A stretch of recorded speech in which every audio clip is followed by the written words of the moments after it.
This is a University of Otago podcast.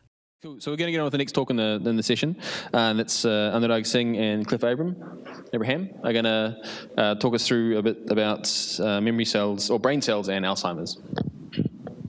So it's important it's important to learn, and the brain is extremely good at it. And my whole career has been about figuring out how this works in the brain. And the one thing that we know about learning more information is the changes that are made at the synaptic connections between nerve cells. As you'll hear from Anurag, the brain is loaded with nerve cells, has lots of connections, and when we learn, the cells that are active at the time of learning are the ones that are going to be changing the way they communicate with each other, because the whole idea is, when you remember something later on, you want more or less the same cells that were active during learning to be reactivated when you remember. So you have to form them into networks so that when you start to remember, the whole network can be brought back to life, as it were. So my lab has been interested in this, as I say, for a long time. And over the years, and as I've gotten older, I've become more interested in diseases of memory. And of course, there's no better obvious case of memory disease than Alzheimer's disease, where people display memory problems very early on in the disease before it progresses on to many other problems in the brain and behavior.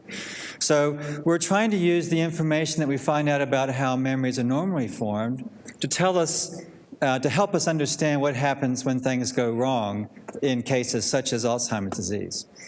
So now I'm going to hand over the talk to my PhD student, Anurag Singh, who will talk more specifically about some specific processes and molecules that we think are involved both in normal memory regulation, but also may go wrong in Alzheimer's disease. So I'll turn it over to you, Anurag. Thanks, Cliff. Hope you are able to hear me. So my topic is brain cells that go bad in Alzheimer's disease. Before coming to Alzheimer's, I would like to talk how a healthy brain functions. So this is a healthy brain, and you can see there are different parts of a brain. The statistics of brain is it has got 100 billion of neurons, and these neurons make 100 trillion of synapses. So synapses are the point where neurons communicate with each other. And there is a short animation. So this animation shows how a neuron communicates with another neuron and how this transfer their signals from different neuron to different neurons. So this is a synapse, and this is a place where learning occurs. So this animation shows how a healthy neuron transfers its signal to the other neuron. So what in healthy brain occurs is neurons must communicate with each other at their synaptic connections to ensure normal learning and memory. So the next question is, where is this memory formed? So memory is formed in different parts of human brain. One of the important aspects of memory formation in human brain is hippocampus. So if you see this animation, the red part in the human skull, which is highlighted, is the hippocampus. It is located mediotemporally in a brain.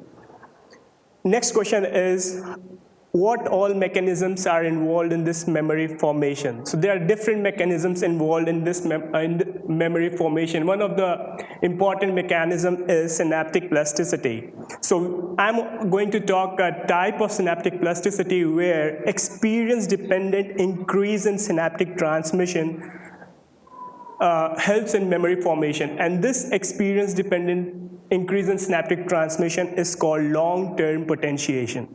I'll call it LTP in short.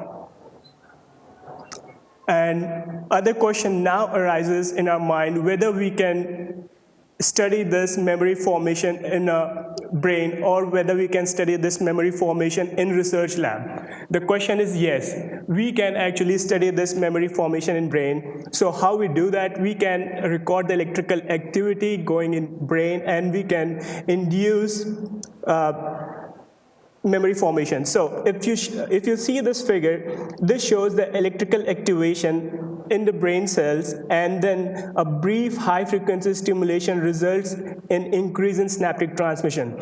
So this is a normal activity of brain cells. So you can see this is normal activity. We are stimulating the brain cells, and when we give a brief high-frequency stimulation, so when we give a high-frequency stimulation, this normal waveform changes to this bigger waveform. So what happens in your base, in your transmission? So this was the normal when you stimulate it, and when you give a brief high-frequency stimulation, your synaptic transmission increases, and it goes higher up to 50-60%, and it persists.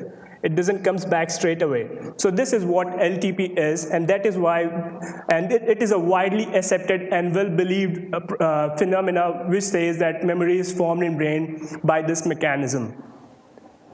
So coming to my model, what am I doing? So as we have talked about the LTP, so there should be different mechanisms which are involved or which are regulating this LTP. One of it is metaplasticity. So what is metaplasticity? So as I said, that brief high frequency stimulation increases the synaptic transmission, but there are few prior neural activity to those brain cells. So the prior neural activity to a brain cell actually changes or modifies its state of later activity. And that is why this prior neural activity to this LTP, which we call the type of synaptic plasticity, is said to be a metaplasticity effect.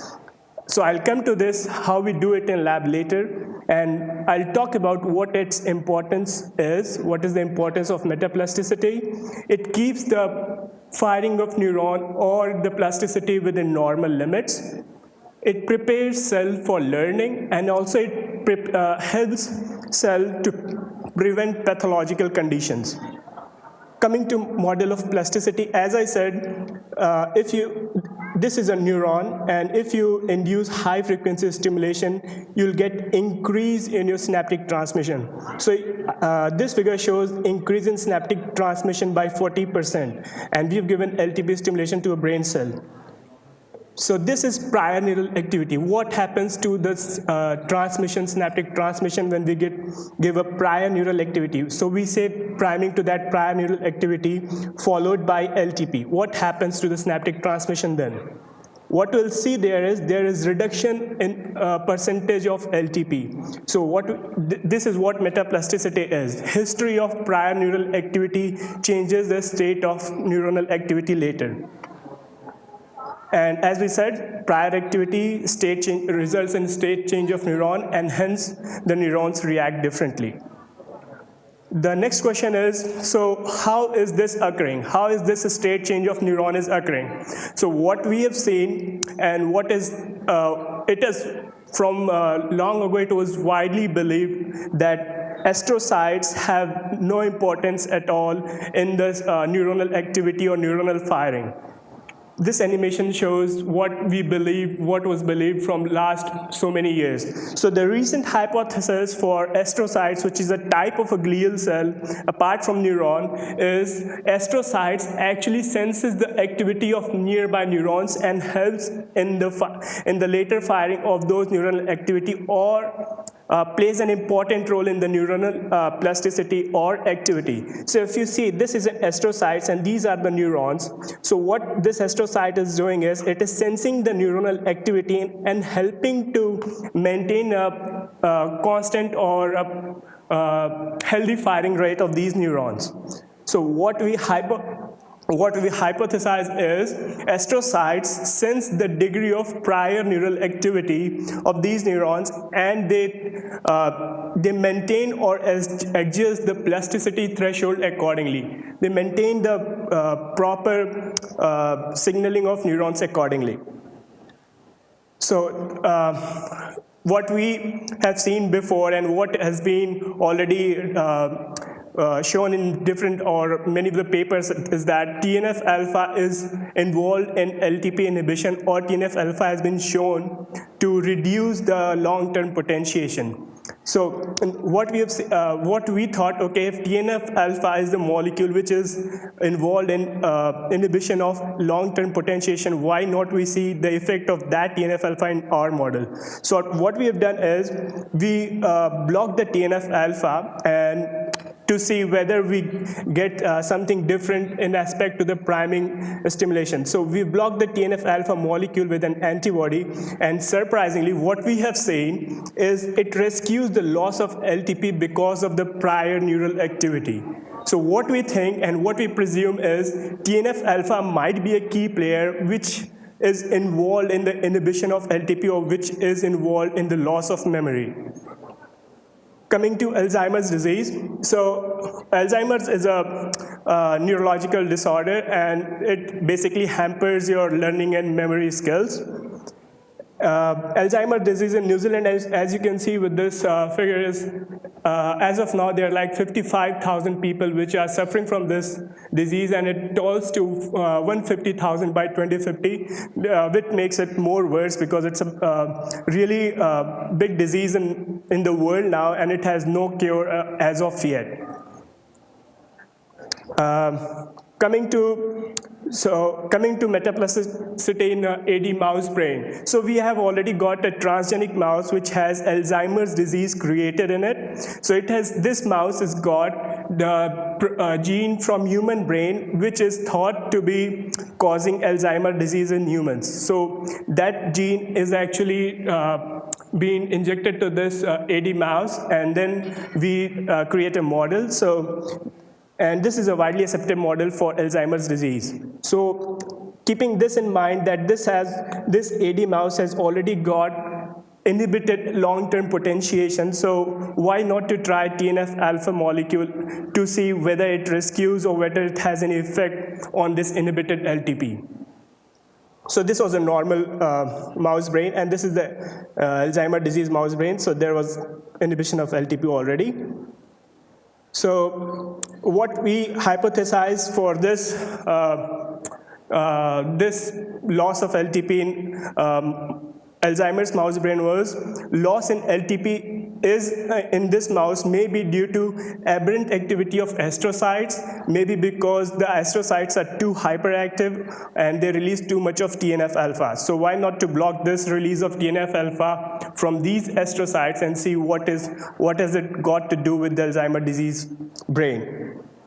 So when we do it, so what we see is, surprisingly, it also rescues the loss of LTP in Alzheimer's disease brain. So what we think now is, might be TNF-alpha is also involved in this disease condition, and because they are being released in a huge number in AD brain, they are actually hampering down the ability to learn or ability to memorize. That is what we say to what LTP is. So to summarize my talk, what we say now is healthy neurons and healthy astrocytes will result in healthy brain. And Alzheimer's disease, what happens in Alzheimer's disease, it's just not the neurons, but also its astrocytic dysfunction occurs. And what we are doing now and what the research going on in my lab is TNF-alpha blocking may be of therapeutic interventions.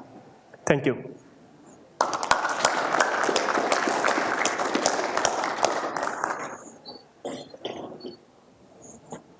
Cool. Thanks very much. Does anyone have any questions about this talk? No? Okay. I have a question. Yep. Do you think TNF-alpha is working pre or post-synaptically? So TNF-alpha is released. So whenever you stimulate, they release TNF-alpha and they go and block or they go and activate different neurons, and they have been like they change the activity of different neurons. So it's a matter of debate, and we are mostly thinking it's actually the pre-activity of neurons which actually senses the activity of TNF-alpha, and that is how they react accordingly. So it is, to me, it is being released from astrocytes, it's being sensed by the neurons through the receptors, through the TNF-R1 receptors, and then the neurons react differently to that released TNF. So mostly pre. Okay, cool. Thank you.